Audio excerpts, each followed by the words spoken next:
Hello, ഇതൊരു വ്യാഴാഴ്ചത്തെ video ആണ് കേട്ടോ. ഞാനിന്ന് വീട്ടിൽ നിന്ന് റെഡിയായിട്ട് അപ്പൻ്റെ കൂടെ ഓഫീസിൽ പോകാനുള്ള പ്ലാനിനാണ്. വൈറ്റ് ടോൺ മാത്രം വെച്ച് നമുക്കിങ്ങനെ ഒരുങ്ങാമെന്ന് കാണിച്ചു തരാം.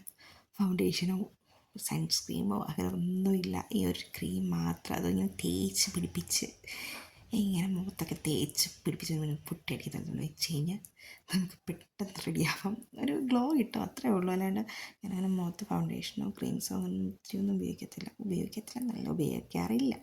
എനിക്കങ്ങനെ ഫൗണ്ടേഷനും കാര്യങ്ങളും നമുക്കിങ്ങനെ ബേസിക് മേക്കപ്സ് ഒന്നും ഇല്ല, നമ്മളങ്ങനെ ചെയ്യാറില്ല. കാരണം സ്കിന്നിന് നല്ലതല്ല ഈ ഫൗണ്ടേഷൻസും കാര്യങ്ങളും ചെയ്യുന്നതെന്ന് എനിക്ക് നന്നായിട്ടറിയാം.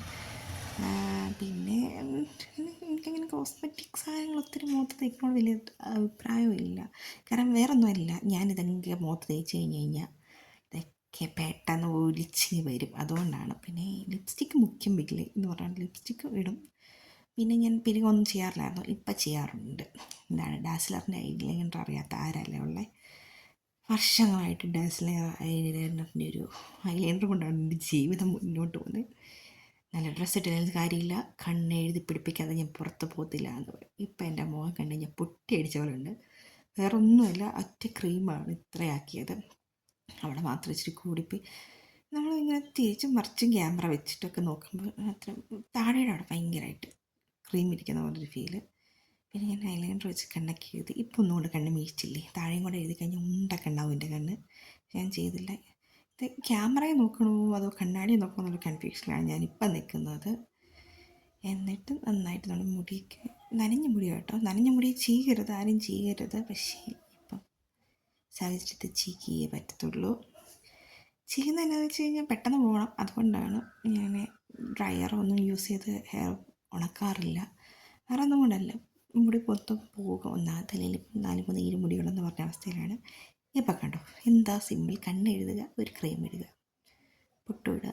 ഇപ്പം ഈ ലുക്ക് മാറിയില്ലേ? കണ്ടോ, ആദ്യം കണ്ട ഞാനാണോ? എല്ലാം അടിപൊളിയായില്ലേ? അടിപൊളിയായാലും ഇല്ലെങ്കിലും പിന്നെ വലിയ ചിലവൊന്നുമില്ല കേട്ടോ മേക്കപ്പിന്. പിന്നെ ഞാൻ അപ്പൻ്റെ കൂടെ ഓഫീസിൽ പോയി. അപ്പോൾ അവിടെ നിന്ന് പ്ലാൻ വരയ്ക്കുന്നു, എന്തൊക്കെയോ ചെയ്യുന്നുണ്ട്. എനിക്കൊന്നും അറിയത്തില്ല, എനിക്കൊന്നും മനസ്സിലാവുന്നില്ല. ഇത്രയും മനസ്സിലാക്കാനുള്ള ബുദ്ധിയും വിവരമൊന്നും എനിക്കുണ്ടായിട്ടില്ല. എനിക്കറിയത്തില്ല ഇവരെന്തുവാ ചെയ്യുന്നതെന്ന്. ആ സമയത്ത് ഞാനവിടെ നിന്ന് പോയിക്കൊണ്ടിരിക്കുന്നു. അതെങ്കിലും നടക്കുമല്ലോ. പിന്നെ ഞങ്ങൾ നേരെ പോയത് കട്ടപ്പന ഫെസ്റ്റ് കാണാനാണ് കേട്ടോ. കട്ടപ്പന ഫെസ്റ്റ് കാണാൻ വലിയ തിരക്കില്ലായിരുന്നു, എന്തൊന്നും അറിയില്ല. ഞങ്ങൾ ചെന്നപ്പോൾ വലിയ തിരക്കില്ലായിരുന്നു. ഞങ്ങൾ ഇതാണോ ഇൻഡോറൊന്നും അല്ല, അകത്തോട്ട് കയറുന്നത്. പിന്നെ അവിടെ ചെറിയ ഇങ്ങനെ ഫ്ലവർ ഷോ പോലെയാണ്. എനിക്ക് സത്യം പറഞ്ഞാൽ ഈ ചെടി കണ്ടിട്ട് ഭയങ്കരമായിട്ട് കൈ പിരിക്കുമായിരുന്നു. ഇതിനൊക്കെ പറിച്ച് വീട്ടിലോട്ട് കൊണ്ടുപോകാനോ എന്നൊക്കെയായിരുന്നു എൻ്റെ മനസ്സിൽ. അതിങ്ങനെ പറിക്കാം, അങ്ങനെ വീട്ടിൽ കൊണ്ടുവരാം എന്ന് സാധാരണ ചെടി ഇഷ്ടമുള്ള എല്ലാവരുടെയും ഒരു മൈൻഡിൽ തോന്നുന്നൊരു കാര്യമായിരിക്കും. പക്ഷെ പറിച്ച് അവിടെ പിടിച്ച് നിർത്തുമെന്ന് അപ്പോൾ പറഞ്ഞുകൊണ്ട് ഞാനത് പറിക്കാൻ പോയില്ല. അപ്പോഴാണ് ഇതൊക്കെ ഇങ്ങനെ കറങ്ങി കറങ്ങി നോക്കുക. എന്നിട്ടാണെങ്കിൽ ഇതൊക്കെ ചൈനീസ് ബോൾസാണ് കേട്ടോ. എനിക്ക് ചൈനീസ് ബോൾസൊക്കെ ഭയങ്കര ഇഷ്ടമാണ്. പിന്നെ അത് വലിച്ചു പറിക്കാനൊക്കെ തോന്നും, പക്ഷെ നമ്മൾ തൊടരുത്, കാരണം അവർ വഴക്ക് പറയില്ലേ. പിന്നെ നമ്മൾ മെയിനായിട്ട് കണ്ടത് ഇതാണ് കേട്ടോ. എനിക്കവിടെ ചെന്നപ്പോൾ ഭയങ്കര ഡൗട്ടായിരുന്നു. ഇത് മറ്റേ മർമ്മടില്ലേ, ഭയങ്കര ഡൗട്ടായിരുന്നു ഈ പുള്ളിക്കാരത്തി എങ്ങനെ ഇങ്ങനെ വെള്ളത്തിൽ ഇങ്ങനെ കിടക്കുന്നത്. എന്തായാലും മനുഷ്യരാണെന്ന് എനിക്ക് നന്നായിട്ടറിയാം. എന്നാൽ പോലും ഭയങ്കര ഒരു ഓക്സിജൻ മാസ്ക് ഒക്കെ വെച്ചിട്ടുണ്ടെങ്കിൽ പോലും ഒരു ആളിങ്ങനെ ഒരു ടൈമിൽ കൂടുതൽ ഇങ്ങനെ വെള്ളത്തിൽ ഇങ്ങനെ പിടിച്ച് നിൽക്കുന്നു. അതൊക്കെയാണ് പുള്ളിക്കാരി ഡ്രസ്സിങ് എനിക്ക് ഭയങ്കര ഇഷ്ടപ്പെട്ടു. ഞാനാണെങ്കിൽ ഇടയ്ക്ക് കൂടെ ഒക്കെ കയറി കുറച്ചൊക്കെ വീഡിയോ എടുക്കാൻ നോക്കിയപ്പോൾ എന്നേക്കാൾ പൊക്കമുള്ള ചേട്ടന്മാരെ മൊത്തം നിൽക്കുന്നത്. അപ്പോൾ പിന്നെ എനിക്കതൊന്നും കാണാൻ പറ്റുന്നില്ല. പിന്നെ അവിടെ നിന്ന് നേരെ പോയപ്പോഴത്തേക്ക് കുറേ കിളികളുണ്ട് കേട്ടോ. ഇവിടെ ഫുള്ള് കിളികളാണ്.